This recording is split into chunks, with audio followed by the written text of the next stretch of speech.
जय हिंद साथियों, कैसे हैं आप सभी। स्वागत है आप सभी का GS with RWA YouTube channel पर। और आज हम आपके लिए लेकर आए हैं यूपीजी की स्पेशल की जो आपकी क्लास है उसका प्रैक्टिस सेट नंबर 7 और 8 जो कि RWA के केसपाल सर के द्वारा जो प्रैक्टिस सेट चलाया जा रहा है उसका जो प्रैक्टिस सेट नंबर 7 और 8 का हम कंप्लीट हैंड रिटन नोट्स के साथ में आपको रिवीजन कराने वाले हैं। जैसा कि हमने पहले ही बता दिया है कि एक क्लास में हम 2 सेट कराएंगे और सभी के सभी जो RW के सेट हैं उन्हें हम ज़रूर से कवर कराएंगे आपके री एग्ज़ाम से पहले, और क्लास में याद कराने की कोशिश हमारी रहेगी। तो वीडियो अगर आपको अच्छी लगे, अगर हमारी मेहनत आपको अच्छी लगे तो उसके लिए वीडियो को लाइक और चैनल को ज़रूर से सब्सक्राइब कर लें और वीडियो को ज़्यादा से ज़्यादा शेयर करें अपने दोस्तों तक। तो चलिए ज़्यादा समय न गवाते हुए पहला क्वेश्चन है प्रैक्टिस सेट नंबर 7 का जो पहला प्रश्न है, आपका पहला प्रश्न है, ये स्थल है आपके कि जो पिशाच मोचन जो आपका स्थल है वो कहाँ पड़ता है, वाराणसी में पड़ता है। और रंग महल कहाँ पड़ता है आपका, कालपी जालौन में पड़ता है। और आलमगीरपुर आपका मेरठ में ये पड़ता है। हनुमानगढ़ी आपका अयोध्या में पड़ता है।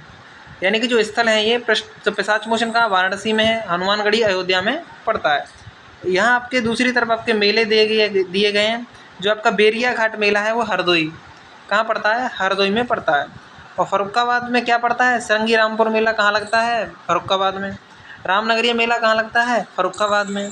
और सैयद सालार उर्स जो मेला है आपका बहराइच में ये लगता है। और देवी पाटन मेला यानी पाटन, टन यानी कि वजन, और जब वजन की बात होगी तो टन को उठाने के लिए किसकी जरूरत पड़ेगी, बल की, तो ये इसका क्या हो जाएगा, बलरामपुर।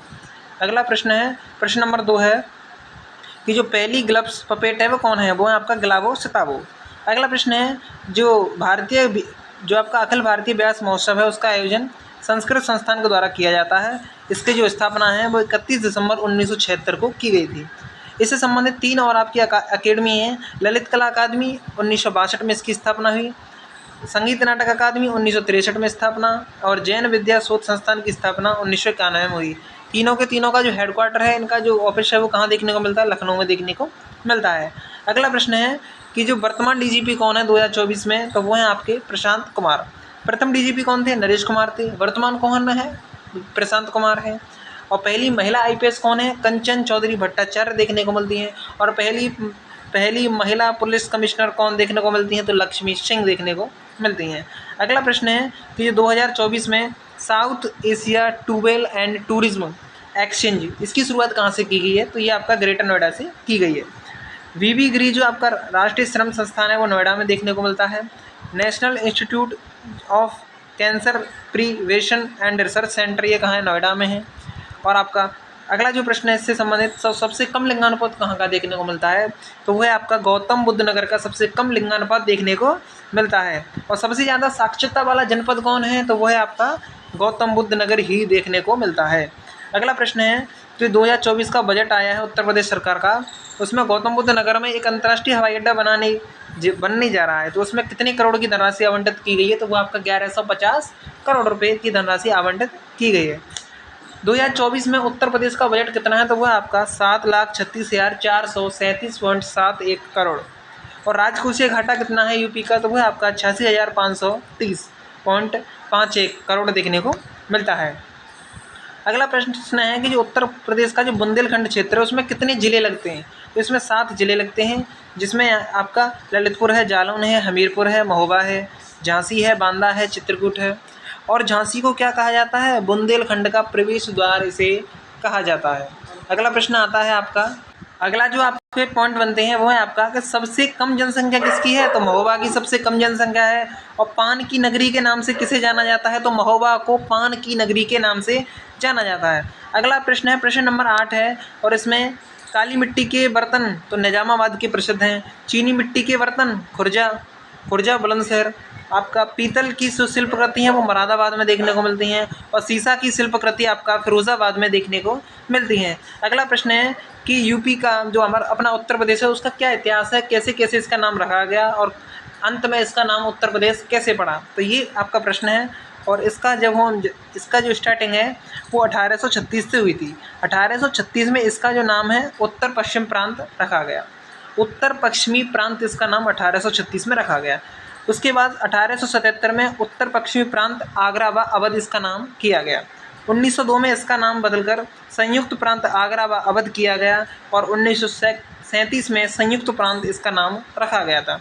संयुक्त प्रांत के बाद से 1950 में इसका नाम उत्तर प्रदेश पड़ा था 24 जनवरी को, और पहली बार स्थापना दिवस 24 जनवरी को ही मनाया जाता है इसका। अगला जो आपका प्रश्न है कि डॉक्टर भीमराव अंबेडकर जो पुलिस अकादमी है वो कहाँ पर है? मुरादाबाद में है। मुरादाबाद किसके लिए प्रसिद्ध है? तो वो आपका पीतल की नगरी के लिए प्रसिद्ध देखने को मिलती है। डॉक्टर भीमराव अंबेडकर पुस्तकालय एवं संग्रहालय कहाँ स्थित है? तो रामपुर में देखने को मिलता है। और डॉक्टर भीमराव अंबेडकर जो हवाई अड्डा है वो कहाँ का है? मेरठ में देखने को मिलता है। और डॉक्टर भीमराव अंबेडकर जो विश्वविद्यालय है वो लखनऊ में देखने को मिलता है। तो यहाँ से एक बार फिर से कि पुलिस अकादमी कहाँ है? ये आपका मुरादाबाद में है, जिसे पीतल की नगरी के नाम से जाना जाता है। पुस्तकालय एवं संग्रहालय रामपुर में है। हवाई अड्डा कहाँ है आपका? मेरठ में देखने को मिलता है। और विश्वविद्यालय लखनऊ में देखने को मिलता है। अगला प्रश्न है कि कौन सा जनपद है जहाँ पर अल्प समुदाय का सर्वाधिक यानी सबसे कम समुदाय का सबसे ज़्यादा केंद्रीकरण देखने को मिलता है? तो वो है आपका रामपुर। रामपुर में अल्प समुदाय का केंद्रीकरण सबसे ज़्यादा देखने को मिलता है और रामपुर को चाकुओं का नगर भी कहा जाता है। अगला प्रश्न है कि जो उत्तर प्रदेश सरकार है उसने वित्तीय स्वास्थ्य की देखरेख और सरकारी जो काम है उनके लेन देन में पारदर्शिता लाने के लिए एक वेबसाइट लॉन्च की है जिसका नाम है कोसवानी। अगला प्रश्न है कि 2001 में जो उत्तर प्रदेश का लिंगानुपात था वो 898 देखने को मिलता है। तो 2001 में ये कितना हो गया? तो ये 912 हो गया। अगला जो है आपका राष्ट्र यानी भारत का लिंगानुपात कितना है? 943 है 2011 की जनगणना के अनुसार। अगला इससे प्रश्न बनता है कि सर्वाधिक लिंगानुपात वाला जनपद कौन सा है यूपी का? तो वह आपका जौनपुर सर्वाधिक लिंगानुपात है, 1024 महिलाओं पर 1000 पुरुष देखने को मिलते हैं। सबसे ज़्यादा लिंगानुपात के मामले में जौनपुर आता है यूपी में जनपद के मामले में, और दूसरे नंबर का जो जनपद है वो आपका आजमगढ़, और तीसरे नंबर का जो आपका जनपद है वो आपका देवरिया देखने को मिलता है। सबसे कम लिंगानुपात किस राज्य का है यूपी के? तो गौतम बुद्ध नगर का सबसे कम लिंगानुपात देखने को मिलता है 851। सबसे कम लिंगानुपात के मामले में दूसरे स्थान पर हमीरपुर और तीसरे स्थान पर बागपत देखने को मिलते हैं। अगला प्रश्न है कि जो चिकनकारी है वो लखनऊ की प्रसिद्ध देखने को मिलती है, और इसमें क्या होता है? चिकनकारी में सफ़ेद धागों का प्रयोग किया जाता है और कढ़ाई की जाती है, डिज़ाइन बनाई जाती है, वो होती है आपकी चिकनकारी। अगला जो प्रश्न है प्रश्न नंबर 15 है कि जिला दिए गए हैं डिस्ट्रिक्ट और उनका मुख्यालय दिया गया है हेडक्वार्टर। तो अमेठी का क्या है? गौरीगंज देखने को मिलता है। अमेठी का मुख्यालय कहाँ है? गौरीगंज। सोनभद्र का आपका रॉबर्टगंज। कुशीनगर का पडरौना, और कौशाम्बी का मंझनपुर। संत कबीर नगर का खलीलाबाद देखने को मिलता है, और भदोही का ज्ञानपुर देखने को मिलता है। और आपके 3 और हैं जिला मुख्यालय कि सिद्धार्थ नगर का क्या है? नौगढ़। जालौन का उरई, और फर्रुखाबाद का फतेहगढ़ देखने को मिलता है। अगला प्रश्न है कि जो लाख बहुसी पक्षी अभ्यारण्य है वो कहाँ है? तो वो आपका कन्नौज में देखने को मिलता है, और कन्नौज को इत्र नगरी के नाम से जाना जाता है। किसके नाम से जाना जाता है? इत्र नगरी के नाम से जाना जाता है। समसपुर पक्षी विहार कहाँ देखने को मिलता है? तो ये प्यारे भाइयों रायबरेली में देखने को मिलता है। समन पक्षी विहार आपका मैनपुरी में देखने को मिलता है, और पार्वती अरंगा आपका गोंडा में देखने को मिलता है। अगला जो प्रश्न है प्रश्न नंबर आपका आता है प्रश्न नंबर आपका 17 है कि जो आपका कानपुर में ये स्थित है क्या? कृत्रिम अंग निर्माण लिमिटेड। एक आपका एक प्राइवेट लिमिटेड है, और ये क्या है? कृत्रिम अंग निर्माण जो लिमिटेड है वो कहाँ पर स्थित है? कानपुर में स्थित है। राष्ट्रीय राजमार्गों का चौराहा कानपुर को में देखने को मिलता है, कानपुर को कहा जाता है। उत्तर भारत का मैनचेस्टर कानपुर को कहा जाता है। लाल इमली मिल कानपुर जाना जाता है ऊनी वस्त्र के लिए। डॉक्टर अंबेडकर इंस्टीट्यूट हैंडीकैप कहाँ देखने को मिलता है? कानपुर में देखने को मिलता है। और आपका गंगा नदी के किनारे कौन बसा हुआ? कानपुर बसा हुआ है। और ग्रीन पार्क कहाँ देखने को मिलता है? कानपुर में देखने को मिलता है। अगला प्रश्न है कि जो यूपी में के जो विश्वविद्यालय है उसे पूर्व का ऑक्सफोर्ड किस विश्वविद्यालय को कहा जाता है? तो इलाहाबाद यूनिवर्सिटी जो कि 1887 की है उसे पूर्व का ऑक्सफोर्ड कहा जाता है। और पहला विश्वविद्यालय कौन सा है? इलाहाबाद विश्वविद्यालय।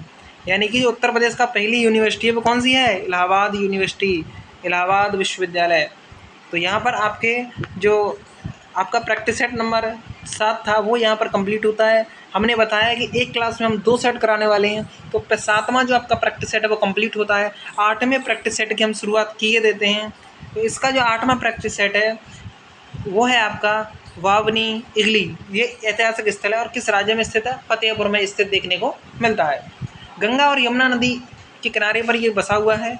और बितौरा जो कि फतेहपुर में देखने को मिलता है, इसमें ब्रह्मु ऋषि की तपोस्थली ये कहा जाता है। यानी कि जो आपका बितौरा कहाँ पड़ता है? फतेहपुर में। और ब्रह्मु ऋषि की तपोस्थली के रूप में जाना जाता है फतेहपुर को। अगला प्रश्न है कि महर्षि जो वाल्मीकि हैं उनका जन्म कहाँ हुआ था? बलिया में हुआ था। और इनका जो आश्रम था वो ब्रह्मावर्त में स्थित था, यानी ब्रह्मावर्त एक जगह थी, वहाँ स्थित था। इसका वर्तमान नाम क्या है? तो इसका वर्तमान नाम है बिठूर जो कि कानपुर में पड़ता है। और कानपुर कहाँ पड़ता है? गंगा नदी के तट पर पड़ता है। अगला प्रश्न है कि जो अब विजय हुआ एक स्थान है जो कि सुल्तानपुर में देखने को मिलता है। मेन क्वेश्चन है विजय हुआ कहाँ पड़ता है? सुल्तानपुर में। और विजय हुआ में हनुमान जी ने क्या किया था? काल नेमी राक्षस का क्या किया था? वध किया था। अगला प्रश्न है, इससे संबंधित आपके जो इम्पोर्टेंट फैक्ट हैं कि सुल्तानपुर कहाँ पड़ता है? गोमती नदी के किनारे देखने को मिलता है। इसका जो पुराना नाम है वो कुश भवनपुरम देखने को मिलता है। विजय हुआ महावीरन जो मंदिर है वो सुल्तानपुर में ही देखने को मिलता है। दोपाय प्रसिद्ध घाट सुल्तानपुर में। और विक्टोरिया मंजिल कहाँ देखने को मिलती है? सुल्तानपुर में देखने को मिलती है। अगला प्रश्न है कि जो सीएम योगी हैं उन्होंने 2024 में किस नदी के जल विहार को सुगम बनाने के लिए सोलर क्रूज मारुति का उद्घाटन किया है? तो सरयू नदी को सुगम बनाने के लिए इस चीज़ का उन्होंने उद्घाटन किया है। तो सरयू नदी अयोध्या कहाँ स्थित है? बोला सरयू नदी पर स्थित देखने को मिलता है। अयोध्या सरयू नदी के किनारे पर स्थित देखने को मिलता है। सरयू का उद्गम कहाँ से होता है? तिब्बत के पठार से। कौन सा स्थान है? मापचा चुंगो स्थान देखने को मिलता है। लखीमपुर और आपका बहराइच से उत्तर प्रदेश में सरयू रिवर क्या करती है? प्रवेश करती है। अगला प्रश्न है कि जो आपका प्रथम संगीत विश्वविद्यालय है वो कौन सा है? यूपी का प्रथम संगीत विश्वविद्यालय कौन सा है? तो वो है आपका भातखंडे हिंदुस्तानी संगीत महाविद्यालय जो कि लखनऊ में देखने को मिलता है। इसका जो स्थापना है वो 1926 में हुई थी। किसने की थी? तो वो है आपके पंडित विष्णु नारायण भातखंडे। अच्छा जी, 24 अक्टूबर 2000 को इसे डीम्ड विश्वविद्यालय का दर्जा दिया गया। डीम्ड विश्वविद्यालय का दर्जा दे दिया गया। अगला प्रश्न है कि पूर्व का ग्रास किसे कहा जाता है? कन्नौज को कहा जाता है। कन्नौज को इत्र नगरी के नाम से भी जाना जाता है। अगला है आपका जो यहाँ के जो शासक थे वो कौन थे? ऋषभ दीक्षित देखने को मिलते हैं। इत्र राजधानी, ये भारत की इत्र राजधानी भी देखने को मिलती है। सहित महित नगर किसे कहा जाता है? तो श्रावस्ती को कहा जाता है। ये अगला पॉइंट है कि सहित महित नगर श्रावस्ती को कहा जाता है। और पूर्वांचल का प्रवेश द्वार बाराबंकी को कहा जाता है। महापरिनिर्वाण नगर के नाम से कुशीनगर को जाना जाता है। और energy capital of India Sonbhadra को माना जाता है। अगला प्रश्न है गुलाबी गैंग के संस्थापक कौन है? तो वो आपके सपंत पाल देवी देखने को मिलती हैं। उत्तर प्रदेश और मध्य प्रदेश में जो सामाजिक संगठन की जो महिलाएं हैं उनका कल्याण और सशक्तिकरण करने का कार्य करती हैं। सशक्तिकरण करने का कार्य ये करती हैं सपंत पाल देवी। इन्होंने स्थापना कब की गई थी? तो वो आपका 2006 में बांदा जनपद में की गई थी। इनकी गैंग को क्या कहा जाता है? पिंक गैंग कहा जाता है। अगला जो आपका प्रश्न है कि कौन सी उपभाषा है जो पश्चिमी भागों और रोहिल खंडों में परिद्वाब में बोली जाती है? यानी कि इसमें पूछ रहा है प्रश्न नंबर 8 में कि कौन सी उपभाषा है जो पश्चिमी भागों में बोली जाती है? तो वो आपका खड़ी बोली है। अन्य नाम इसका क्या है? कौरवी। खड़ी बोली को क्या कहते हैं? हम कौरवी भी कहते हैं। 1801 में इसको नाम दिया था राहुल संक्रंदयान ने। खड़ी बोली के क्षेत्र हैं, डिस्ट्रिक्ट आपके यूपी के सहारनपुर है, मुजफ्फरनगर है, मुरादाबाद है, आपका रामपुर पड़ता है, हापुड़ है, बिजनौर है, संभल है, मेरठ है, बागपत है, शामली है, गाजियाबाद है। ये सभी के सभी खड़ी बोली के जिले देखने को मिलते हैं। इस अगला जो आपका आता है AIIS सैटेलाइट सेंटर की आधारशिला कानपुर में रखी गई है। AIIS का फुल फॉर्म यहाँ दिया गया है, इसको जरूर से आप याद कर लें। स्वास्थ्य एवं परिवार कल्याण मंत्री ने इसका जो है सेंटर को आधारशिला रखी है, मनसुख मांडविया देखने को मिलते हैं। और central pulp and paper research centre Saharanpur में देखने को मिलता है। और हथकरघा जो तकनीकी संस्थान है वो वाराणसी में देखने को मिलता है। अगला प्रश्न है कि जो आपका PM मोदी हैं उन्होंने 30 दिसंबर 2023 को अमृत भारत ट्रेनों को हरी झंडी दिखाई है। वो कहाँ से हरी झंडी दिखाई है? तो उन्होंने अयोध्या से दिखाई है। अगला प्रश्न है कि ताज ब्रांड के नाम से किसे जाना जाता है? आलू को। नवाब ब्रांड के नाम से किसे जाना जाता है? ये आपका होमवर्क का क्वेश्चन है, इसे आप जरूर से सर्च करें कि उत्तर प्रदेश में नवाब ब्रांड के नाम से किसे जाना जाता है। तो सर्च करें और ज़रूर से इसका जवाब HW में कमेंट बॉक्स में दें। अगला प्रश्न है, अगले प्रश्न पर आता हूँ कि आलू अनुसंधान कहाँ देखने को मिलता है? बाबूगढ़ हापुड़ में देखने को मिलता है। और केंद्रीय आलू अनुसंधान शिमला में देखने को मिलता है। अगला प्रश्न है कि तांबा अयस्क किस क्षेत्र से प्राप्त होता है? तो ललितपुर के सोनाराई से। कोयला आपका सिंगरौली सोनभद्र से। चूना पत्थर कजराहट मिर्जापुर से। और पायराइट्स आपका सोनभद्र से देखने को मिलता है। सोना सोना कहाँ से मिलता है? रामगंगा और शारदा से। 1% सोना भारत का यहाँ पर पाया जाता है। अगला प्रश्न है कि जो प्रथम दीनदयाल हस्तकला सकुल व्यापार सुविधा केंद्र है वो कहाँ देखने को मिलता है? वाराणसी में देखने को मिलता है। वाराणसी में आपका क्या देखने को मिलता है? अगला प्रश्न है यहाँ से कि वाराणसी में कछुआ वन्यजीव अभ्यारण्य देखने को मिलता है। मदन मोहन मालवीय कैंसर केंद्र भी यहीं पर स्थित है और गंगा नदी के किनारे पर स्थित देखने को मिलता है वाराणसी। अगला प्रश्न है, प्रश्न नंबर 14 है कि दुधवा राष्ट्रीय उद्यान लखीमपुर खीरी में देखने को मिलता है। इसकी बाघ परियोजना से कब जोड़ा गया? तो 1987-88 में ये बाघ परियोजना से जोड़ा गया था। दुधवा राष्ट्रीय अभ्यारण्य इसका नाम रखा गया था 1968 में और राष्ट्रीय उद्यान का जो दर्जा है उसे 1977 में मिला था। इसका जो क्षेत्रफल है वो 490 वर्ग किलोमीटर देखने को मिलता है। अगला प्रश्न है कि उत्तर प्रदेश में कुल टाइगर रिजर्व कितने? 4 देखने को मिलते हैं। अगला प्रश्न है, प्रश्न नंबर 15 जो चौधरी सौरभ चौधरी हैं वो निशानेबाज देखने को मिलते हैं। सौरभ चौधरी मेरठ से संबंधित हैं। पारुल चौधरी भी मेरठ से संबंधित है जो कि एथलेटिक हैं। और मोहम्मद शमी अमरोहा जिन्हें क्रिकेट से संबंधित है, अर्जुन अवार्ड इन्हें दिया गया 2023 में। अगला प्रश्न है कि 2001 में और 2011 की तुलना में साक्षरता दर कितनी बढ़ी है यूपी की? तो 11.636% इनका बढ़ा है। अगला प्रश्न है कि जो प्रथम विधानसभा लगी थी उत्तर प्रदेश की वो 8 मार्च 1952 को स्थापना हुई थी, इसकी गठन हुआ था। जिसके प्रथम जो अध्यक्ष थे वो पुरुषोत्तम दास टंडन थे और वर्तमान अध्यक्ष सतीश महाना देखने को मिलते हैं। आपके जो सभी प्रश्न हैं यहाँ पर कंप्लीट होते हैं। वीडियो अगर अच्छी लगी हो तो वीडियो को लाइक और चैनल को सब्सक्राइब करना ना भूलें। और thank you for watching video. जय हिंद, जय भारत, वंदे मातरम।